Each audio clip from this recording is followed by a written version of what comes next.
जो पाकिस्तान विरोधी मुसलमान थे, उन्होंने 1 महीने से भी कम में दिल्ली के अंदर आजाद मुस्लिम कॉन्फ्रेंस करने का तय किया, यानी 25-26 दिन के अंदर।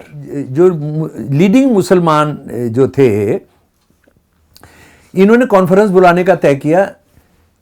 23-24 को हो गया वहां प्रस्ताव, और यह कॉन्फ्रेंस शुरू हो गई 27 अप्रैल को। 29 अप्रैल तक होनी थी 1940 दिल्ली के कंपनी बाग में।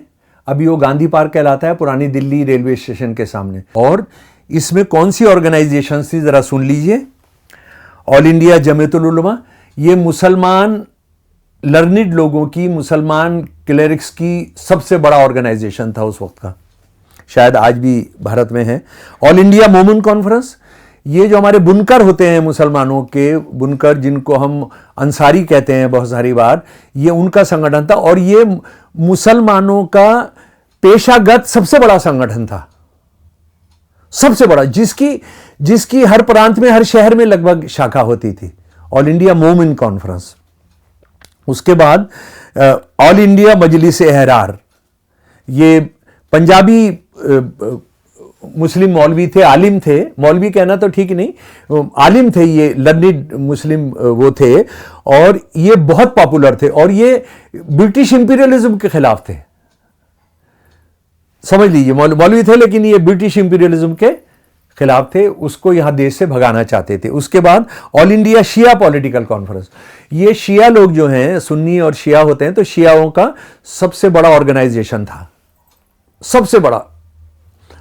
उसके बाद अच्छा, यहां पर यह समझ लीजिए, इतिहास में पहली बार बड़े पैमाने पर सुन्नी संगठन और शिया संगठन एक बात बैठ रहे थे, इसको समझ लीजिए।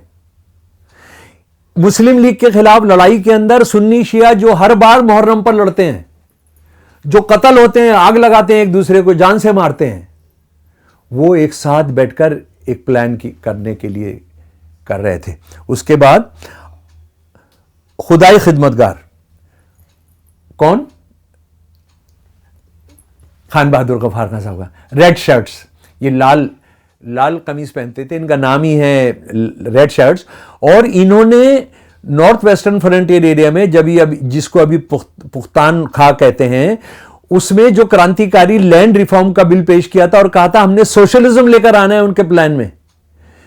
इसके लिए बाद में उनको पाकिस्तान में जिंदा नहीं छोड़ा गया, उन लोगों को मारा गया, उनकी सरकारें रद्द की गई। और इनकी सरकार थी जिसको गिराकर मुस्लिम लीग और हिंदू महासभा ने 1942 में सरकार बनाई थी वहां पर। तो ये रेड शर्ट्स वाले थे। उसके बाद बंगाल कृषक प्रजा पार्टी, ये बहुत क्रांतिकारी पार्टी थी, ये जिसमें ज्यादातर मुसलमान थे, लेकिन देखिए उन्होंने ये मुसलमान नाम रखा था। पहले इसका मुसलमान कृषक प्रजा पार्टी थी, लेकिन उसको बदल के फिर उन्होंने इसको बंगाल कृषक पार्टी रखी था। ये भी किसानों का एक बड़ा संगठन था।